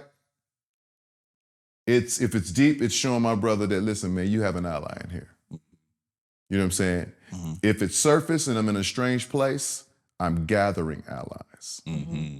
Mm-hmm. You know what I'm saying? Yeah. I'm making sure that whatever happens in here, Right. Yeah. these guys are with me. Yeah. It's a few different things. Yeah. So for me, No, I it's feel not in the beginning. It was more strategy than anything. Mm-hmm. But why But- can't it be automatic? Like when we get around others and you can see it, you can feel how they get on code with you. Environment. Mm-hmm. Mm-hmm. Environment. All of us aren't like this is nice where we Yeah. at. But when you in the trenches, Yeah. when you in the jungle, Yep. like a deterrent Yep. keeps you alive. That's real. It's a defense mechanism. Yep. Yeah, it's all about survival. And the thing is, with me, I always say I studied wolves, you know, and then to learn how to run with them too. You know what I mean? And you become that. Like, because I learned, especially when we moved out here, I had that same mug. You know what I mean? You looking like this, but I was attracting a type of energy. I was getting that back. Oh yeah. And one little adjustment was basically this to this. And that I got a whole different response, you know. And I had to work through it myself. There was no one that told me that, you know what I mean? And then I was like, okay, I like that better, you know. You just like, I honestly don't want no problems. No. You know what I'm saying? Well, I Because used to want a problem, but then you mature and you get to, yeah.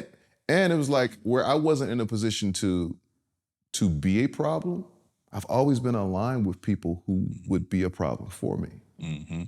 And it's always a thing where, well, I don't want to run into nobody who's capable of the same thing I'm capable of, Mm-hmm. because nobody survives that. Right. And I like being alive. I promise you I do. Yeah. I want to live to like 150 or something. I want to You do still this. gonna be taking your shirt off? Absolutely. Absolutely. Man, what? I want to live this life and I want to have fun doing it. And so if I have to be the guy to diffuse and make the atmosphere a pleasant one, I got it. I want to pivot a little bit. Another thing that I wanted to share with you. So doing some digging, I just found this out. So your pen game is crazy. I mean, you've written for Chris Brown, Kelly Rowland, Jamie Foxx, a number of people. You wrote the song, I Wish You Were Here? Yeah. Man, that's crazy. So do you know how many times I have put that song on, drove, and just cried to that song? Wow. Yeah, because I lost my mom in 2010. Wow. And that song got me through so much. Like, literally. And every blue moon, Yeah. I might put it on, Just you know, just to have that feeling. have that connection. feeling. Yeah. Beautiful song. Beautiful song. Jamie had lost his grandmother, and it hit home for me because he and I have that same grandmother-grandson relationship. That's the same thing, the same tutelage, same teaching, the same like. She was mom for a better part, and he's like, I got this idea that it was like, I wish you were here, just to make all of this, to see all of this, and he had this beginning melodies and words of the hook, and I was like, oh, I got you. And so I literally just went in the booth, and they turned the track on, and I just started going, and he was just sitting there like, Him and Brianna. During that session, or are you writing that? I mean, was it ever emotional? Yeah, because I'm thinking about my grandmother. You're right. I'm thinking about if I lose my grandmother, like what does that mean? And he and I having the same upbringing, we mirrored, like what I'm saying, what I'm writing about my grandmother and my experience with my grandmother, I'm writing it about me, but I'm writing it about him. Of course. As I'm writing about me, I'm writing about him. It's the same thing. And your grandmother's still living? Yeah. Okay. My grandmother's still living. Okay. I'm blessed. Man, God bless. Yeah. Yeah. We were just together at my mom's house not too long ago. So it hit home for me. Like, and I remember he did a special for that album, and he started singing that song, and that's where we was out in the audience, like, when I just crying, just gone, just like I'm crying like I didn't write the song. You know what I'm saying? I'm just like I didn't know it was coming up. You know what I'm saying? I mean, I'm just gone, man. I'm with him, and we just, you know. But that song, very, very, very special. Yeah, very that special. song is dear to me, you know, so I want to give you your props on that. I did know that. I was like, oh, that is crazy. Yeah, dope song. Thank you, dope brother. song. So talk about you and Jamie, y'all's brotherhood, man. And, you know, I know Jamie, you had said Jamie took you in when you hit hard times. Took me in. Yeah. Took me in. And this was after record deals. This is after hits. Hits. Maybe I Deserve, Smash. Yeah. This was, you know, tours. Nigga. Yeah. So what did that do to you psychologically? Did it make you bitter toward the business? Did it make you want At that time, yeah. Yeah. Because I didn't understand. So much I didn't understand at that time. I knew I was dope. I knew I was better than everybody. But I was broke. And nobody was calling my phone. Record company wasn't putting no more money into me. Like, who y'all think y'all are? Yeah. I'm like that. Yeah. You know? And I'm like, well, fuck y'all, I'm out. I felt like, you know, y'all don't deserve me. I'm out. And Jamie and his sister were the ones who were like, this nigga, please, you're not going nowhere. Like, we need you if they don't. Like, we need, like, you inspire us. Like, Jamie, like, with that whole run where he was filming Ali over in Africa. Yeah. He would take his Walkman and put the headphones on the African kids on the heads and let them hear my music. Wow. And they'd be like, who is this? Who is this? It's Tank. Tank. Is it Tank? It's Tank. He let them. Oh, that's a brother for real. He didn't know me then. Oh, he didn't? No. Oh, he was just a fan. He's just a fan. Oh, wow. He had never met me, never. And he was just like, he always says it. He's like, I gotta meet this dude Tank, cause he on my vibe. He doing my whole thing. I gotta meet this nigga. Yeah. But he was dialed in. Yeah. And then when we finally met and we connected, it was like, you're meeting your twin. Like, it's like, this is crazy. And so they made sure I didn't go nowhere. Like, gave me a place to stay, you know, food to eat, put money in my pocket. Oh, that's dope. That's super dope. All that. Wow. So the brotherhood, so I'm assuming, I don't even have to assume. I mean, when he just went through his scare, I mean, where did that put you? How did that affect you? Man, it was, you know, Jamie is like Iron Man. Like, Jamie is like, if anybody's gonna be good, it's Foxx. You know what I'm saying? Ain't nothing ever gonna bad. Never bad gonna happen to Foxx. That's Foxx, nigga. Yeah. That's the soldier, nigga. That's you know what I'm saying? Like, he's impervious to everything. You know what I'm saying? Like, that's how you see Foxx. And then to see that out of nowhere was just like, not Foxx. Yeah. Not, you know, you'd be like, sometimes you'd be like, Lord, take anybody. But like, I got a few people that you can, right. I want to trade in. Yeah, if that's a you fact. need somebody. That's a fact. Not him. Yeah. And so much of it was unknown because, like, you know, between his sister and his daughter, and they locked that thing down. No information coming in, no information going out. Right. And it was hard for me to accept that part of it. Because Like, unknown. I need to know what the fuck is going on. So that part was hard. Yeah. And then finally seeing him afterwards was like, I mean, it was completely emotional. Did it have you questioning your own mortality to see him someone that you see as such strength, you know, to be vulnerable like that? And No, no, I know we're all moments away from something. I know that for a fact. I mean, I want something different, and I believe it with my whole heart that, you know, I can achieve it. You know, when I say I want to be 150, still at the club. with your shirt off. With my shirt off. Like, I see it. You know, But, you know, it's just, you know, you just, like, you know, Aaliyah passing, it just didn't feel like time. It just didn't feel like the time. I didn't have enough time.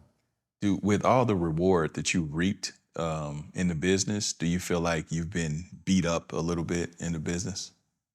Like with losses, just with disappointment, losses. Like, how do you traverse that? But that's, you know, that's life.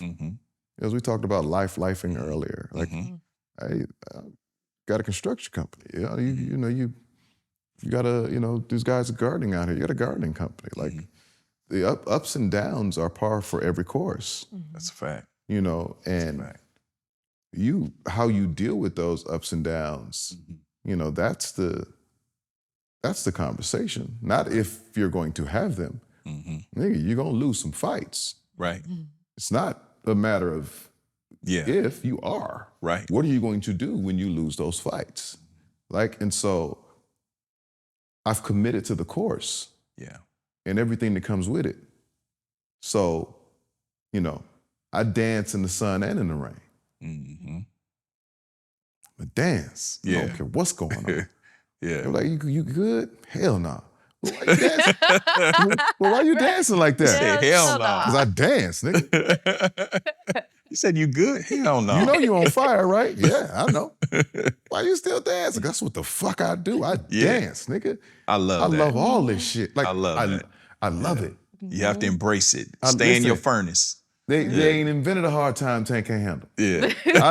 I done been, listen, foreclosures, repossessions, tax liens, divorce, nigga shot at, nigga, you name it, it's happened. Say, I ain't tanked for no reason. Right, Nigga. right. This tank's built to last. Right. Yeah. Cool, what else you got? Yeah. No, I feel... Look, I'm here. Hey, that's how I felt after my mom passed. I felt like, oh, well, shit, the worst been done. What the fuck else you That's gonna do to me? Do your best. What you gonna do? Like, the do worst your is done. best. You know, yeah. And Real so, shit. like, I'm with That's all real of it. shit. That's what I preach to people. I said, That's real. I said, man, love all of it. Yeah. Love all, because if you don't, you'll think it's against you rather than for you. You'll take it personal. You take it personal. Yeah. It's not against you. That's right. It's what is the lesson? Yeah. Let me, in all of this darkness, can I still figure out how to put this puzzle together? No, that's a And fact. the strength that you get on the other side. Oh, you yeah. see what you made of. No, You're that's a confident in fact. yourself. I learned way more in failure than I ever did in victory. Because victory celebrates what you're already capable of. Losing exposes what you're not. Facts. And now it's time to do some real work. That's a fact. I don't That's a mind a word lot. right there. Man, That's I know. That was I'll a tell you, gem right there. that just happened. I had a That Deion was a Sanders moment. You gem. know, I'm nice with it sometimes on accident. Yeah, Thank that you, was Lord. a gem right there. Yeah, talk to me about TGT, brother. How did that come together? The dysfunctional Yes. brotherhood. Yeah. You know, it's like iron sharpens iron. And the only way iron sharpens iron is if it clashes. Does this? Yep. It's not a smooth or easy process. And so that's what me and Tyrese go through. Right. You know, we go through trying to figure out the best way to get it done. Yeah. And Is he difficult? yeah, Okay. yeah, he's difficult. Is it but difficult through passion Yes. or okay? He's not difficult. Like, let me just be difficult today. Okay. Mhm. His passion drives him to go as far as he has to go in the name of what he believes, Okay. or in how he believes he needs to get things done. Yeah. Which is admirable, because he's gonna, if whatever hill it is, if he's standing on that hill, he gonna die on that motherfucker. Yeah. He's a Capricorn. Yeah. Listen, we can't I'm come a for Capricorn. Tyrese. I can't. Yeah. Let's January go. 1st. Same, January 5th. Let's Yo, go. you Jet, see, he's December. Oh, God. We gotta watch out for them okay, niggas. this makes We sense. gotta watch out for them Yes, niggas. we do. It's, Yeah. Yes. So, but it's like you gotta respect a man that is unapologetic about where he stands. He Right. just stands there, and I'm like this. Well, guess what? Yeah. I'm standing too. Well, welcome. I'm standing too. Yeah. Let's stand there. Let's have a standoff, huh? And Yeah. and a lot of that is that G is my OG. Mm-hmm. So my respect and reverence for him. Mm-hmm. Like I could never go Yeah. go to certain levels or certain spaces with him, because I see him as something. And first, he's not even in that space. Yeah. Ginuwine is like the coolest guy you ever want to meet. He's super cool. Every time I meet G, he's super cool. I just want to sing my songs down. Yeah, Just he's have super fun, dog. cool, Like, man. y'all chill out, Just dog. Y'all non-confrontational. Hey, Yeah, he's y'all super tripping, cool. dog. Yeah. Like, don't get it twisted. Like Yeah. Ginuwine can fight. Yeah. Yes. Like hands Yeah, fight. yeah. Like he's a boxing technician. Mm-hmm. But Ginuwine will Right. fuck you up. Yeah, But he don't want to. right. Come on, dog. Don't make me do this, dog. I'm trying to tell you, dog. Yeah. I'm gonna beat your ass, dog. He's that guy. So it's never, Yeah. it's always me and Reese. But I think, for the culture, we try our best to figure it out, because Yeah. R&B and black men need to see, that collaboration. Yeah, that's a between fact. us legends And to preserve it. But real quick with the TGT, man, what was going through your mind on the infamous news broadcast, Yeah. I think it was, Yeah. and where, Ginuwine was, I don't know what he was going through, and Tyrese was pissed off. Yeah. Yeah. But you're back there on the keyboard looking like you safe. try not to laugh.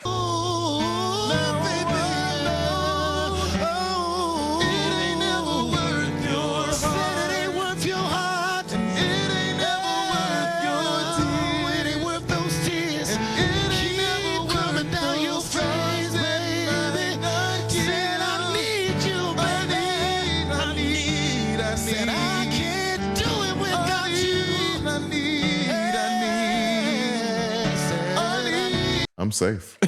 So you back there singing your shit, I told but you you just niggas- looking like you watching a cartoon, I like told trying not to you laugh. niggas not to do this. You I told you niggas That you was want to a- sing a song we don't know Uh-huh. at 5 a.m. Yeah. You think that's cute. Yeah. Good luck. I'm going to be back here behind this piano Man. protecting myself. Good luck, gentlemen. and you, I couldn't see them, okay. but Oh, man. I knew it was kind of crashing. Yeah. I knew it was crashing a little bit, but I couldn't totally Okay. see. Okay. Right? It wasn't until after we left and got and was getting in the van, I was like, I think, like when we finished, I was like, I think we kind of made it through that, guys. It wasn't as bad. It was bad, but it wasn't too bad. I think we're gonna be all right. And we get downstairs and I start seeing my phone blow up. I'm like, oh, they must be hitting us to tell us we did all right. And they be like, nigga. I was like, what? And then I saw the video and I am like, we're not that serious. Yeah. We are in there screaming, laughing at ourselves. So Like, is we are- Ginuwine laughing at Oh, Ginuwine?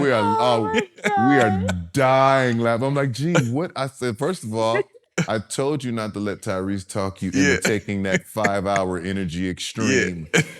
Who the fuck does that? So is that what it really was? It was a 5-hour. Okay, because he looked like he was He tweaking. hadn't slept. Okay. He drove in from DC. Oh, We were okay. in New York, and we flew in. Okay. So we land, go straight there. He drives in. He doesn't sleep. We kind of sleep on the plane. He's like, bro, I'm tired. I'm crashing. Yeah. And here goes Tyrese. Well, you should try 5 Hour Energy Extreme. Picks you up where you've been putting down. Like and I'm looking at G like this. Don't do that, bro. Yeah. Don't do that. Like, because Reese be tweaking off those 5 Hour energies. He don't realize it, but I'm like, bro, you tweaking. Like, you're doing too much. And it got So to why him. was Tyrese mad dogging him like that? He wasn't. Oh, he wasn't? No, he wasn't. Okay. He was just, that was just his face, his passionate face while he was singing. And it just, he didn't have nobody else to look at. Nah, because he was looking at him like. So he's just looking at Ginuwine. Everything just looked worse than what it was. Oh, okay. Nothing was what it was. Okay. Outside of me playing the piano. Because you look like you was trying not to laugh. And was just like, I was trying not to laugh because I told them, don't do this. I'm safe. I'm good. You niggas. You know what? Let me ask you this. What do you do when you, Tyrese has had his moments in the media, Ginuwine as well. What do you do when you see your brothers struggling, publicly or going through something? Do you reach out? Do you just kind of fall back and wait for the shit to, then circle back around? A lot of times it's almost like, I'll kind of wait till we see each other. G is a guy. G is a person who I always check on. Ty, not so much. Because, outside of a few, like maybe 1 or 2 occasions where he wasn't totally in control of what was going on with him, Ty's very much in control.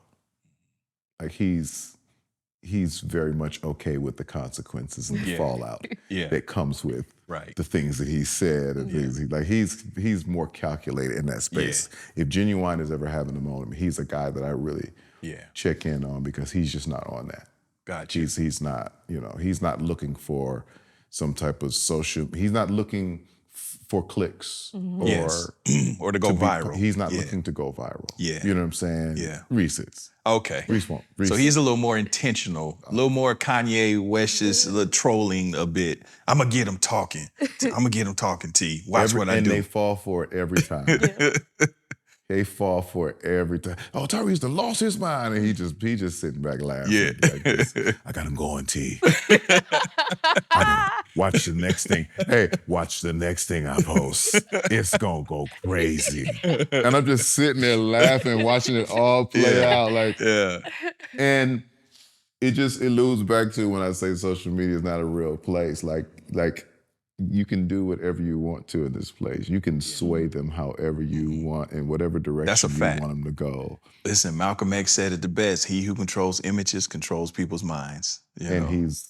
Reese is great. He's diabolical at it. That's hilarious. He's great at it. I kind of thought that a bit. I kind of thought with because I watched some of his interviews and I'd be like, even with you, I told you. I said, I'm watching you. I said, man, these niggas trolling. Yeah. These niggas just saying shit. I know when. If I'm not gonna go, especially on a major platform, I'm not gonna go a whole interview and not give you one. Yeah. You feel me? I gotta give you a little razzle dazzle. I gotta give you. I gotta do a little. You know what I'm saying? Yeah. I gotta give you one. And like my guy Jay Valentine, he be like this, boy, you know how to do that viral shit. Yeah. I'm like this. That's my gift. You know what? Let's get on that with the homie Jay Valentine. So do you think that, because I know you started R&B Money, the label, right? Was that because of just you being kind of disenchanted with the dealing with majors and the whole, going through that? No. When you say, okay. Starting R&B Money was, first with the name, it was to reignite the conversation about the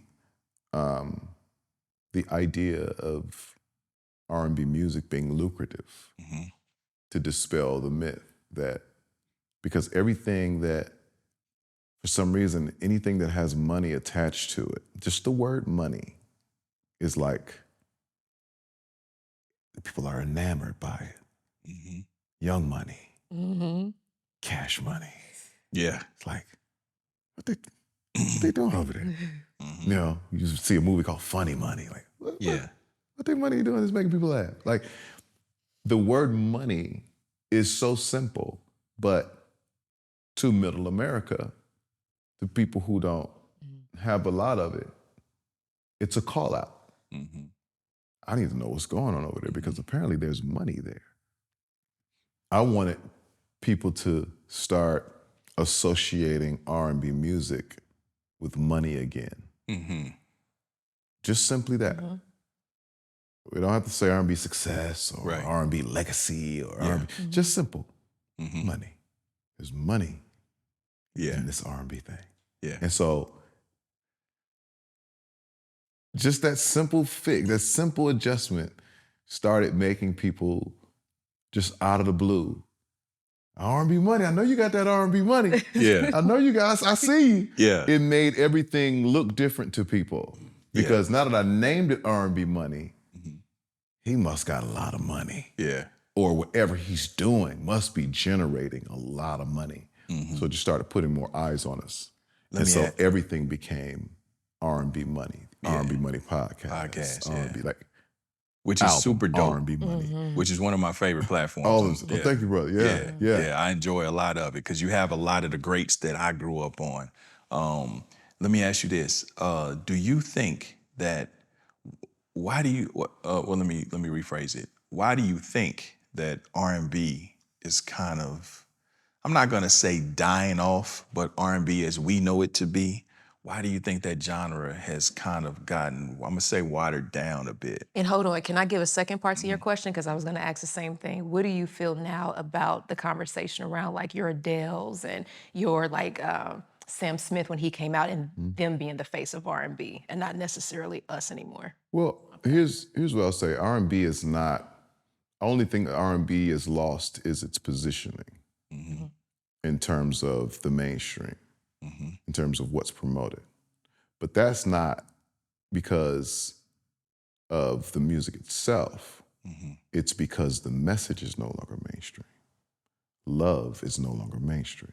The messaging has changed. Okay. Right? So before, we were all about love. We were all about togetherness. We were all about family. And then the crack came in. Yeah. Then the pimping got heavy. And then the gang culture got heavy. Yeah. And so now what became mainstream for us, our everyday conversation, was stealing, killing, and destroying. Right. So if you listen to the music that's mainstream now, it reflects the topic of our conversation. Right. Right. So that's what changed. It's not that the music is gone. Yeah. Music is there. Yes. It's not that the artists are gone. The artists are there. But in terms of what we are gravitating to, right? I hear The that. monster feeds the demand. Yeah. The monster doesn't dictate the demand. The people dictate the demand. Right. Like as you look at, let's say your social media, right? If you go to your popular page on your IG, your algorithm is designed based around what you look at the most. Right. So in my main page, you're gonna see fitness, Right. and you're gonna see cars. Because that's what I look at the most. Now, the beauty of that for big business is these algorithms or this data is now shared. Right. And so when they look at the data sheet and the algorithms and they see what people are gravitating to, they super serve it. So you guys like violence? Cool. We're about to OD on violence. You guys like drug dealing? Got you. Yeah. We're gonna OD on drug dealing until we don't sell no more. Right. But as long as you guys keep buying it, we're gonna sell it. Now, when you switch to Adele or Sam Smith, right? It's not that they're the face of R&B. They're part of a culture that's still okay with keeping love mainstream. Yeah. But let me ask you this, but even the application of the music, right? So when you talk about you sang, right? Now, even in the R&B space, outside of those people that you named, it's more of a vibe. Nobody's really singing anymore, which would elicit a different emotion for the R&B, for the music. They're not required to. Okay. Back in our day, they were required to. Why? Right. Because the listeners actually had a concept of what music was. Right. The people who had a voice, the people who had a say, the gatekeepers from radio to record companies, all these things, they knew music. Right. Right? The gatekeepers changed, then the gates got kicked in, and then the gatekeepers were actually kicked out. So there's no more gates, no more gatekeepers. Everybody's just getting it off. Right. And so once a guy who can't sing as well does as well as a guy who can sing really, really well, you start, it sounds the alarm that, oh shit, I ain't gotta be that good. Right. In order to, oh, I'm in. Right. I'm gonna shoot my shot. Yeah. And then the people who like the person who wasn't that good is like, because he be doing too much. They be doing all that. I don't even understand all that. But him right here, I can relate to him because I can do that. I can do that. Do you feel like that waters it down? No, it gives people options.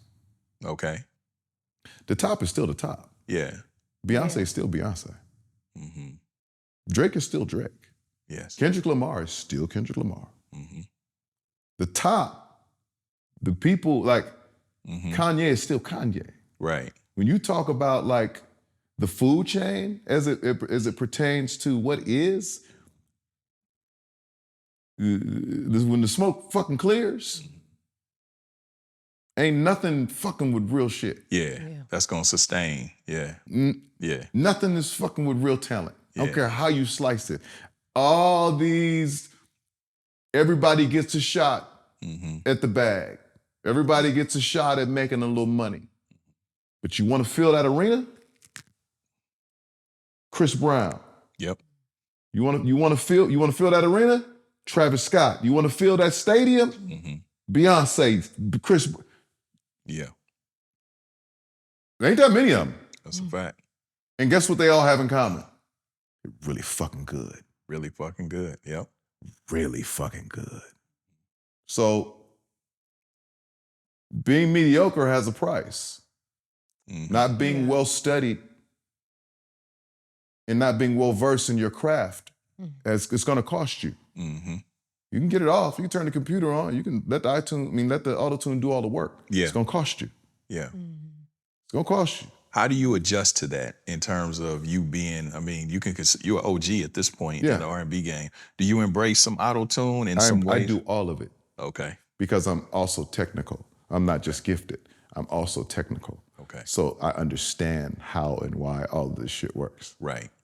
And I like it. Yeah. He said, I like it. I like all of it. Did you ever hit a point where you felt like, damn, I sing too good. I'm too good. I need to pull back a little bit. Yeah.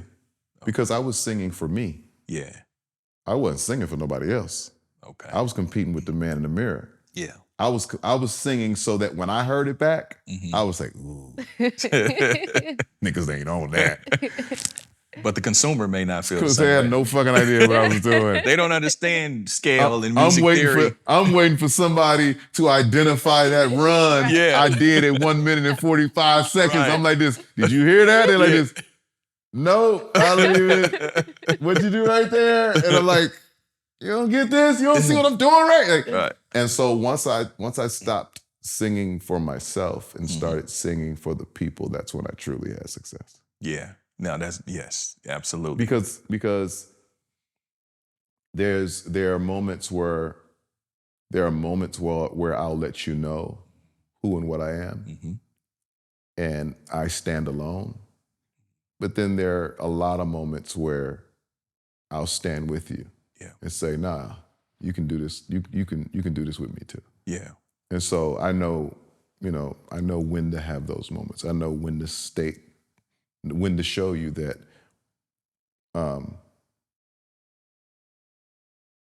you pay to be entertained by something that you don't get and see every day. But you also pay to participate. Right. So I know how to give you both moments. Man, he wasn't them smooth Milwaukee ass nigga. You would sell water to a mother. This nigga would sell water to a motherfucker drowning. You know what I mean? This nigga would sell water to a motherfucker drowning. Nigga, I ain't never heard that one. I'm stealing that one. I steal a lot of shit. Just letting you know. You can have it. I'm it's stealing yours. that motherfucker. Just shout me out. Yeah, he is slick talking. He have you believing it. See, it is. It's, no, but no. Most times I'm not wrong, and even when I'm wrong, I'm kind of right. Yeah. And So- even when I'm right, I could have been wrong. I could so have it been, makes but me right. you better pay attention. Slip one by you. Let us know what you got no, I'm coming just- up, brother. What you got going on? Man, working on a new project. Mm-hmm. Quietly, just I got some ideas. Uh-huh. Some that I'm really He's in the excited cave. about. He's in the cave. Very excited. Some TV and film stuff that I'm very excited about that I'm kind of formulating. I'm in a space where I'm not waiting for opportunity. I'm creating my own. That's right. And so that's what's got me like super excited. You know what I'm saying? Yeah. Because it's all me. It's Yeah. just, I'm going direct to consumer. You know what I'm saying? That's I'm right. not- Independent. I'm letting the people do the talking. Yeah. I'm right. I'm not letting nobody, try to dictate my value and what I mean to all of this. I'll handle that. So what we got to do, brother, because we see each other, we connected. Man, could we have you come back at a later date once you get that, whatever you're working on? Okay, because it's so much more I want to cover with you. You know what I mean? No, that's and easy. it's so crazy because I realized it, but once I really started, You're super accomplished. You've done a lot because I want to touch on the acting shit and everything. So we'll have to circle back, bro. We had to circle. I'm about back. to circle. Yeah, I'm but about to circle. at least I was able to give you some of your flowers today, man. Thank you, brother. And as I said, I appreciate you. I appreciate just how you've ingratiated me. You know what I mean? Yes, sir. And Yes, sir. with open arms, and I appreciate your support and what you've given to the culture as well, and what you mean to the culture. So, sir. man, we appreciate you. Appreciate it. Get the daughter here. This is Yes, crazy. yes, I love that. Yeah, This is awesome. This is awesome. That's my baby right there. Yeah, so man, I love that. Yeah. I So love listen, we here, man. Holdin Court Podcast. Rachel Renee, the homie Tank, man, and we out of here for another one. Salute.